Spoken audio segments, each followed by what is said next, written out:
오늘도 성경일독방에 오신 여러분을 환영합니다. 오늘도 하나님께서 우리에게 말씀으로 주님을 알아갈 수 있도록 은혜를 허락하셔서 감사드립니다. 어제 우리 이제 출애굽기의 구조 먼저 공부했고요. 모세의 역사적인 배경, 지도도 우리가 먼저 보았습니다. 오늘 공부할 내용은요. 출애굽기 1장 1절부터 4장 17절까지 보겠습니다. 야곱의 70인 식구가요, 이집트에 들어온 지 이제 400년이 지났습니다. 그런데 그들은 노예로 전락이 되어 있는 거죠. 이때 모세가 이제 등장하게 되죠. 그래서 모세가 등장할 때 우리는 이 부분을 경혈 부분이다. 출애굽기 3장 시내산 떨기나무 사건을 시내 광야에서 40년이 지나고 나서야 하나님이 부르시는 장면을 우리가 한번 기억해 둬야 될 것 같아요. 자, 이제 이곳으로 시내산으로 이제 히브리 민족들이 몰려올 것입니다. 시내산으로 몰려오는 이유는 어제 출애굽기 3장에서 우리가 잠깐 봤지만요. 12절 하반절에 너희가 이 산에서 하나님을 섬기리니 이것이 내가 너를 보낸 증거니라. 이제 시내산으로 백성들이 몰려오는 이유는 하나님을 섬기기 위함이에요.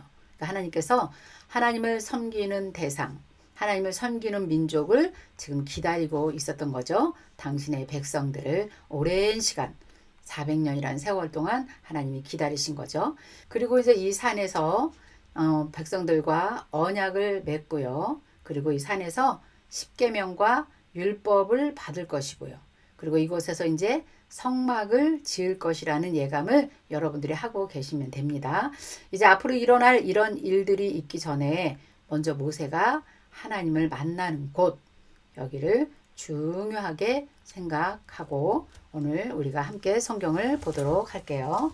자, 그러면 오늘 우리가 공부할 내용 성경을 가지고 우리 함께 보도록 하겠습니다. 모세의 신경험, 소명받은 떨기나무 사건. 자, 1장 내용은요. 이스라엘 자손이 학대를 받다. 또 2장 모세가 태어나다. 3장 여호와께서 모세를 부르시다. 4장 여호와께서 모세에게 능력을 주시다. 이런 내용으로 우리 한번 성경을 보도록 하겠습니다. 자, 여러분이 가지고 있는 성경 1장 출애굽기 1장을 피셔도 되고요. 성경을 가지고 계신 분들은 1장 78쪽을 한번 보도록 할게요. 자, 1장 1절 보겠습니다. 야곱과 함께 각각 자기 가족을 데리고 애굽에 이른 이스라엘 아들들의 이름은 이러하니 루벤, 시몬, 레위, 유다, 이사갈, 스불론, 베냐민, 단, 납달리, 갓, 아세리오. 야곱의 허리에서 나온 사람이 모두 70이요. 요셉은 애굽에 있었더라 그랬어요. 자, 우리가 이제 앞으로 계속 부를 이름이고요. 계속 만나야 될 이름들입니다. 루벤, 시몬, 레위, 유다, 이사갈, 스불론, 베냐민 12지파의 이름들이 쭉 나열이 되어 있죠. 자, 그리고 야곱과 함께 70인의 식구들이 애굽 땅에 들어간 그 정보를 지금 주고 있어요.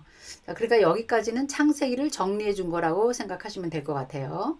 그 다음에 6절 볼게요. 요셉과 그의 모든 형제와 그 시대의 사람은 다 죽었고, 그러니까 400년의 세월이 흘렀다는 것을 짐작할 수 있겠죠. 이스라엘 자손은 생육하고 불어났고 번성하고 매우 강하여 온 땅에 가득하게 되었더라. 이렇게 지금 되어 있죠. 그런데 이제 8절을 보니까요. 요셉을 알지 못하는 새 왕이 일어나 애굽을 다스리니 그랬거든요. 이제 400년의 역사가 흐른 다음에 지금 이 왕은 400년 전에 요셉을 알지 못한다 그랬어요. 자, 그리고 9절을 보니까 그가 그 백성에게 이르되 이 백성 이스라엘 자손이 우리보다 많고 강하다. 자, 우리가 그들에 대하여 지혜롭게 하자. 두렵건대 그들이 더 많게 되면 전쟁이 일어날 때에 우리 대적과 합하여 우리와 싸우고 이 땅에서 나갈까 하노라 하고, 이런 이스라엘 백성들이 강하고 번성하고 막 이런 거에 대해서 두려움을 갖고 있었어요. 왜 그러냐면요. 400년 전에 요셉이 국무총리를 할 때요. 셈족이 이 이집트를 점령하고 다스렸을 때가 있었거든요. 요셉이 총리를 했을 때는 미츠라임족을 쫓아내고, 그리고 이제 셈족이 이 이집트를 다스릴 때가 있었거든요. 그게 400년 전의 일이에요.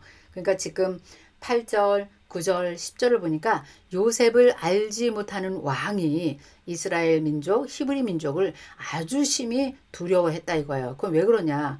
언제든지 또 쿠데타를 일으킬 수 있는 그런 확률이 있기 때문에 굉장히 두려워하고 있는 것을 볼 수가 있어요. 그러니까 이제 인구가 더 늘어나는 것을 막기 위해서 더군다나 남자가 태어나는 것을 무서워한 거죠. 그래서 그 다음에 이제 정책을 핀 것이 무엇이냐. 이스라엘 백성들을 학대하기 시작한 거죠. 또 다른 정책은 히브리 민족 중에서 남자 아이가 태어나면 다 죽여라. 이런 이제 명령을 내리게 되죠. 자, 17절 보니까요. 그러나 산파들이 하나님을 두려워하고 애굽의 왕들을 명령을 어기고 남자 아이들을 살린지라 그랬어요. 그리고 21절 보니까요. 그리고 21절 볼게요. 그 산파들은 하나님을 경외함으로 하나님이 그들의 집안을 흥왕하게 한지라. 그러니까 이 산파들이 애굽의 히브리인들의 산파는 하나님을 경외할 줄 알고 하나님이 아브라함의 하나님, 이삭의 하나님, 야곱의 하나님을 이미 알고 있는 그런 신앙을 가진 사람들이었던 걸 우리가 알 수가 있겠죠. 자, 그 다음에 2장 우리 한번 보겠습니다. 2장을 보니까요. 모세가 태어나다 되어 있죠. 네, 모세가 태어나다. 모세의 출생 신분에 대해서 정확하게 잘 기록이 되어 있어요. 2장 1절에 보면 레위 가족 중에 한 사람이 가서 레위 여자에게 장가들어 이렇게 한 거 보니까 모세는 레위 지파였구나. 아버지도 어머니도 레위인이었던 걸 알고 있죠. 그 다음에 2절에 석 달 동안 그를 숨겼으나 더 이상 숨길 수가 없어서 갈대 상자를 가져다가 역청과 나무진을 치고 아기를 거기에 담아 나일 강가에 사이에 두고 나일 강에 이제 모세를 띄워 보낼 수밖에 없는 상황이 됐죠. 자, 그런데 이때 무슨 일이 벌어집니까? 바로의 공주가 이제 그 모세를 건지는 일이 생깁니다. 자, 그 공주는 누군가 정확하게 우리 알면 성경이 더 확실하고 안정감 있겠죠. 어제 우리가 잠깐 봤는데요. 왕의 계보 한번 다시 한번 볼게요.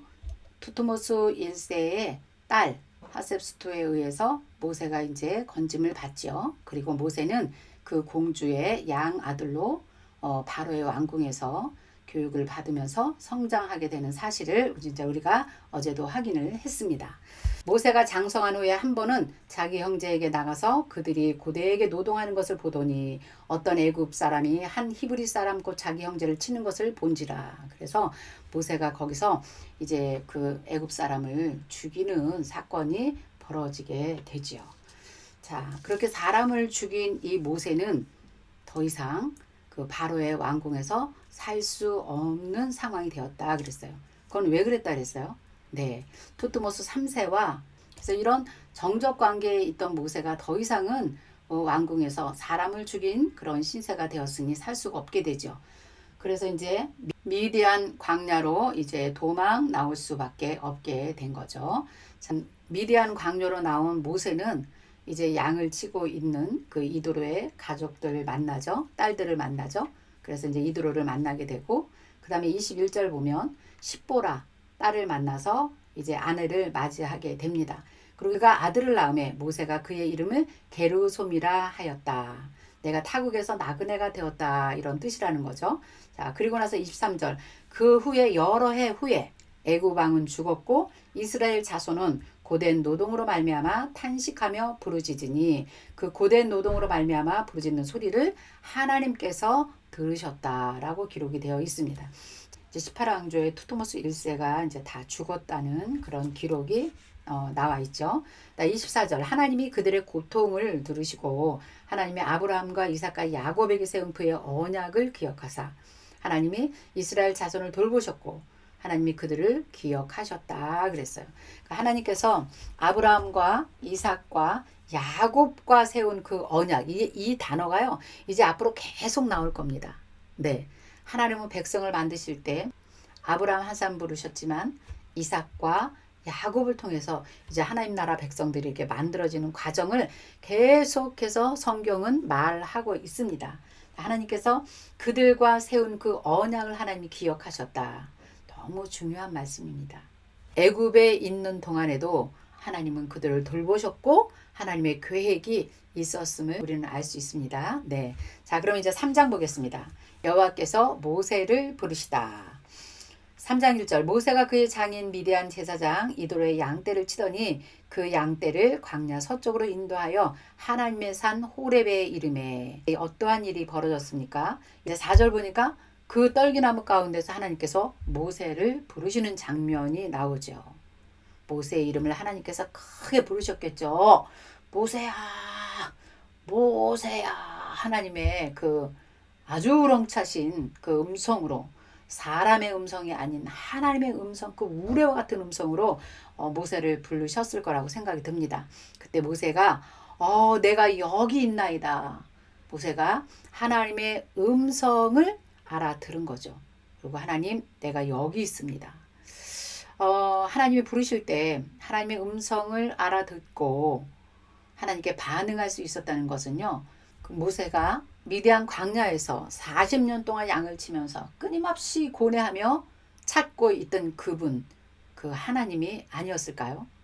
그러니까 바로 하나님의 음성에 응답하면서 내가 여기 있나이다 이렇게 하나님께 대답하는 모세의 모습을 볼 수 있지요. 5절 볼게요. 하나님이 이르시되 이리로 가까이 오지 말라. 내가 선 것은 거룩한 땅이니 내 발에서 신을 벗으라 그래요. 또 이르시되 나는 하나님께서 모세에게 자신을 열어서 보여주시는 장면이죠. 나는 내 조상의 하나님, 아브라함의 하나님, 이삭의 하나님, 야곱의 하나님이라. 모세가 하나님 배우기를 두려워하며 얼굴을 가리며, 그러니까 하나님이 우리에게 나타나셨을 때 인간인 사람이 감히 하나님 앞에 얼굴을 들 수 없죠. 성경에 여러 군데 이런 장면들이 나옵니다. 감히 하나님께서 우리 인간에게 하나님을 드러내어 보여주실 때는 우리 인간이 감히 어떻게 얼굴을 들 수 있겠습니까? 그래서 이런 표현이 엘리야도 하나님의 음성을 들었을 때 감히 얼굴을 들지 못했다. 다니엘도 역시 마찬가지죠. 사도 요한도 마찬가지죠. 그러니까 예언서에 나오는 그 예언자들의 모습들도 보면 감히 하나님을 대언할 수 없는 그런 모습들을 우리가 성경에서 많이 볼 수가 있습니다. 7절에 이런 말씀하십니다. 여호와께서 이르시되 내가 애굽에 있는 내 백성의 고통을 분명히 보고 그들이 그들의 감독자로 말미암아 부르짖음을 듣고 그 근심을 알고 내가 내려가서 그들을 애굽인의 손에서 건져내고 그들을 그 땅에서 인도하여 아름답고 광대한 땅 젖과 꿀이 흐르는 땅 곧 가나안 족속, 헷 족속, 아모리 족속, 브리스 족속, 히위 족속, 여부스 족속의 지방에 데려가려 하노라. 애굽 사람이 그들을 괴롭히는 학대도 내가 보았노라 하면서 모세에게 하나님의 분명한 뜻을 전달하시고요. 모세에게 명령을 하십니다. 너는 가라. 내 민족, 내 이스라엘 자손의 부르짖음을 내가 다 들었다. 그들을 괴롭히는 학대도 내가 다 보았다. 너는 가라. 이제 내가 너를 바로에게 보내서 너에게 내 백성 이스라엘 자손을 애굽에서 인도하여 내게 하리라. 모세가 하나님께 아뢰어 이르되 내가 누구이기에 바로에게 가며 이스라엘 자손을 애굽에서 인도하여 내리까. 모세가 얼마나 두렵고 떨렸겠습니까? 그렇죠?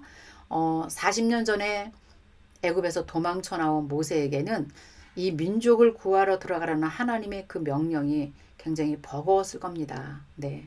하나님께서 이르시되 내가 반드시 그런데 내가 너와 함께 할 것이다. 하나님께서 확신을 주십니다. 내가 그 백성을 인도하여 낸 후에야 너희가 이 산에서 하나님을 섬길 것이다. 이것이 내가 너를 보낸 증거니라.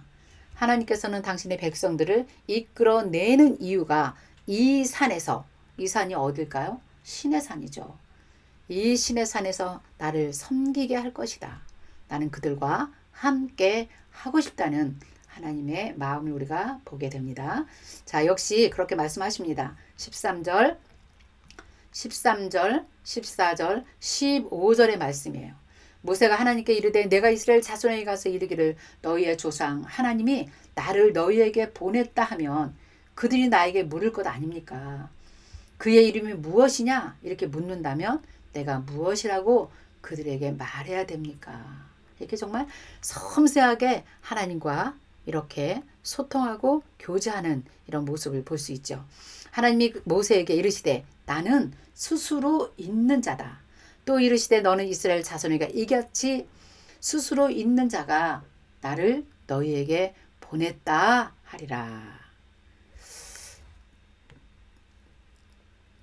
자, 하나님께서 백성들이 묻는다면 이렇게 말하라. 그래서 지금 14절의 말씀이에요. 나는 스스로 있는 자다. 나는 나다. 이렇게 하나님께서 우리가 지금 쓰고 있는 성경에는 70인역에 보면요. I am who I am. 나는 나다. 나는 스스로 있는 자다. 이렇게 번역되어 있잖아요. 이 번역이 헬라 시대 때 번역된 거거든요. 이 헬라 시대 때 번역된 70인역 이 성경을 사실은 예수님 당시에도 예수님 자신도 이 성경을 쓰셨기 때문에 우리가 성경에 나와 있는 신약에서 예수님께서도 나는 무엇이다, 나는 무엇이다 이런 표현을 많이 쓰신 것을 볼 수 있어요. 이 내용은 뭘까요? 예수님도 여호와의 이름을 의식한 것이라고 할 수 있겠죠. 나는 길이요, 나는 진리요, 나는 생명이다, 나는 생명의 떡이다, 나는 양의 문이다, 나는 목자다. 이런 표현을 예수님도 쓰셨거든요. 히브리 원본에는 그렇게 되어 있지 않대요. 비투 동사로 되어 있다는 거죠. 그런데다가 히브리 동사에는 현재 시제가 없다는 거예요. 그러므로 그 이름을 다시 번역하면 I will be who I will be 이렇게 해야 된다는 것입니다. 나는 앞으로 되고자 하는 대로 될 나일 것이다. 앞으로 내가 누구인지 너희에게 차차 드러날 것이다. 나는 너희 가운데 드러나서 이제 앞으로 너희와 함께 샤켄하며 임마누엘로 너희와 함께 할 것이다. 이런 뜻이 원래 히브리 언어는 그렇게 되어 있다고 합니다. 하나님께서 여기서 하나님의 이름을 드러내셔서 하나님 당신이 누구라는 걸 이제 비로소 열어 보여주세요. 그 이집트에서는 아직은 애굽에서는 하나님이 누구인지 모르잖아요. 근데 이렇게 그들이 물으면 나의 이름을 말하라 이렇게 하시면서 보여주신 거죠. 그래서 이때 우리가 나온 여호와의 이름을 한번 보도록 할게요. 네, 엘로힘 엘샤다이 전능하신 하나님이란 뜻이죠. 엘 엘리온 지극히 높으신 하나님. 그 다음에 아도나이 나의 주 나의 주님. 또 로드라는 말도 있고요. 그래서 그들 가운데 들어와 계시겠다. 샤켄하시는 하나님으로 임마누엘 하나님으로 너희와 함께 내가 거하시겠다. 나는 그런 여호와다. 이렇게 하나님께서 말씀해 주고 계시죠. 15절에 보면 더 정확하게 하나님께서 모세에게 이르시되 너는 이스라엘 자손에게 이같이 말하기를 너희 조상의 하나님 여호와 곧 아브라함의 하나님 이삭의 하나님 야곱의 하나님께서 나를 너희에게 보내셨다 하라. 이는 나의 영원한 이름이요 대대로 기억될 나의 칭혼이라. 하나님의 이름을 여기서 정확하게 드러내 보이시고 계신 걸 알 수 있습니다. 그래서 모세에게 말씀하십니다. 너희를 애굽의 고난 중에 내가 인도하여 젖과 꿀이 흐르는 땅 가나안 땅으로 내가 인도하여 올라가게 하리라. 이렇게 하나님께서 말씀해 주십니다. 자, 그런데 19절 내가 아는데 강한 손으로 치기 전에는 애굽 왕이 너희를 가도록 허락하지 않을 것이다. 내가 내 손을 들어 애굽 중에 여러 가지 이적으로 너희를 친 후에야 그가 너희를 보낼 것이다. 내가 애굽 사람으로 이 백성의 은혜를 입히게 할 것이다. 너희가 나아갈 때는 그러나 반드시 빈손으로 나가지 아니할 것이다. 여인들은 모두 그 이웃 사람과 네 자기 집에 거리하는 여인은 폐물과 금폐물과 의복을 구하여 너희의 자녀를 꾸미라. 너희는 애굽 사람의 물품을 취하리라. 그래요.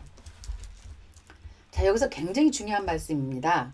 바로가 내가 강한 손으로 치기 전에는 너희를 내보내주지 않을 것이다. 이렇게 말하죠. 네. 그러나 너희가 나갈 때 이제 하나님께서는 지금 모세에게 내 백성을 인도해라 하는 그 시점이거든요. 근데 앞으로 이 백성이 애굽에서 나갈 때 일어날 일을 지금 말씀해 주시고 있는 거예요.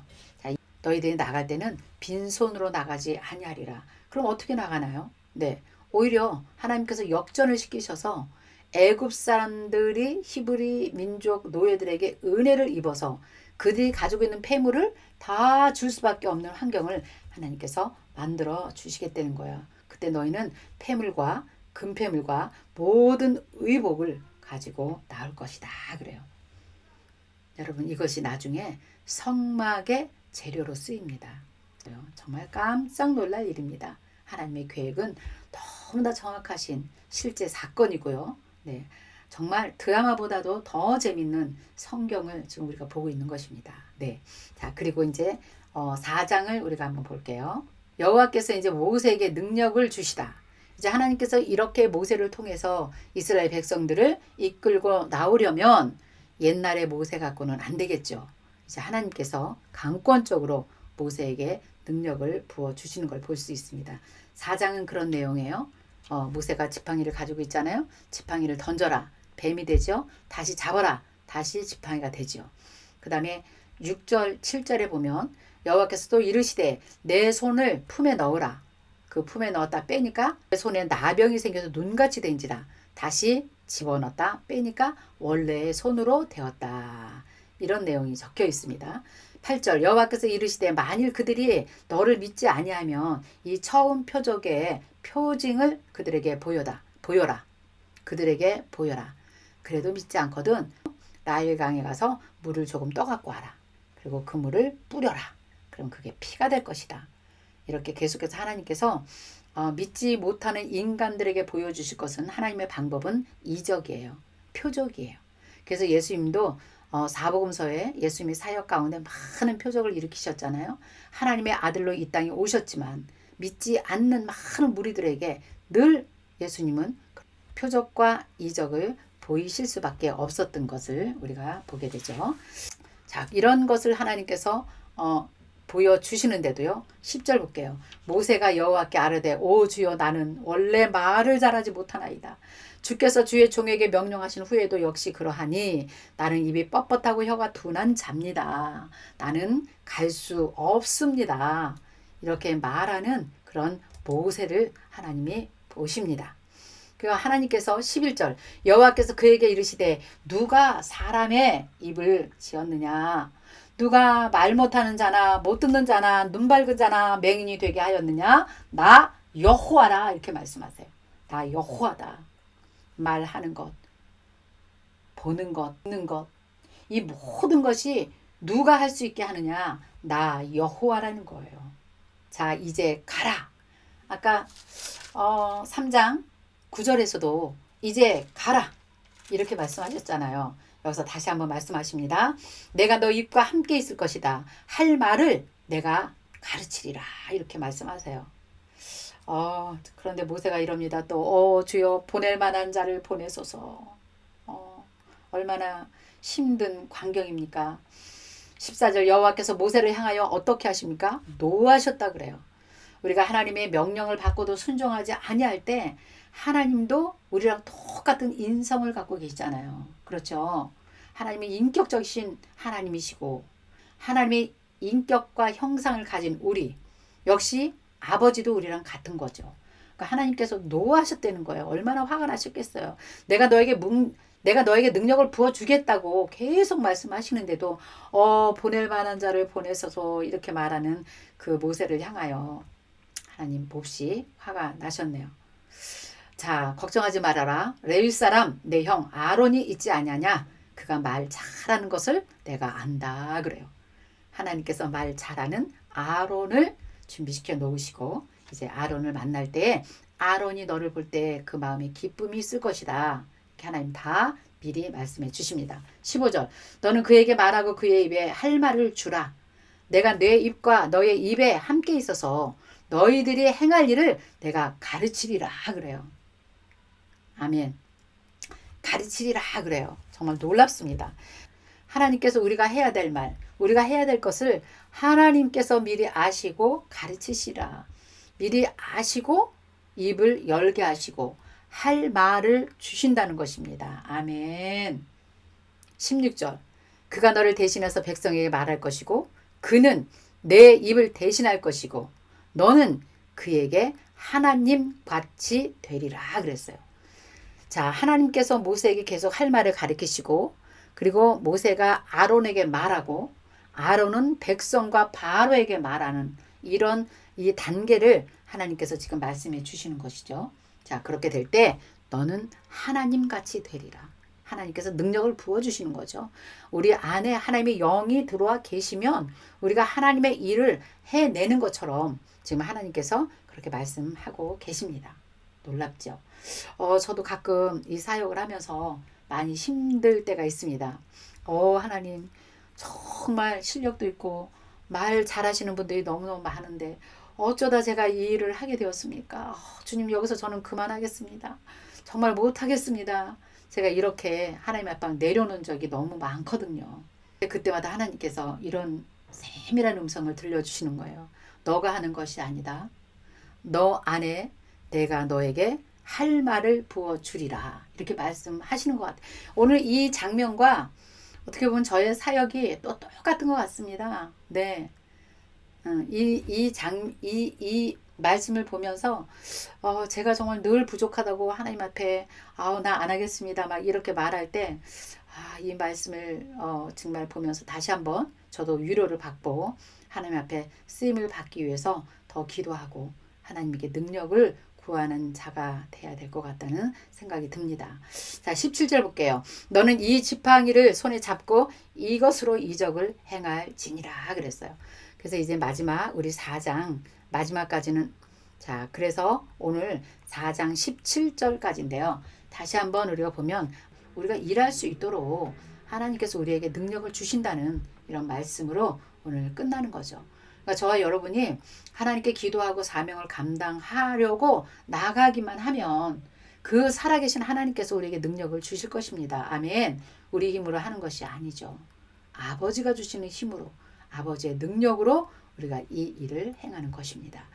오늘 우리 출애굽기 1장 1절에서 4장 17절까지 말씀을 잠깐 나눴거든요. 1장은 이스라엘 자손들이 학대를 받게 되죠. 그리고 모세가 태어나고, 그 다음에 하나님께서 결국 그 모세를 부르실 때 떨기나무 가운데서 모세를 부르시고, 모세는 사명을 받고 그 사명을 감당하려고 하니 자기 자신을 보니까 두렵고 떨리고, 하나님 앞에 나는 할 수 없습니다.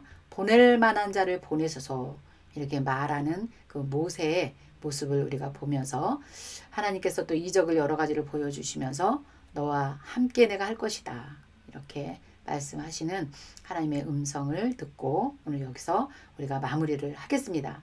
자, 이제 내일은요 4장 18절부터 우리 이제 쭉 나가볼게요. 하나님의 계획하심이 있겠죠. 네, 10가지 재앙을 통해서 이제 이스라엘 백성들이 반드시 해방되고 하나님의 구원을 맛보는 그런 여러 가지 사건들을 우리 내일부터 공부하도록 하겠습니다. 자, 오늘은 여기까지 하겠습니다. 여러분, 내일 뵙겠습니다. 안녕히 계세요.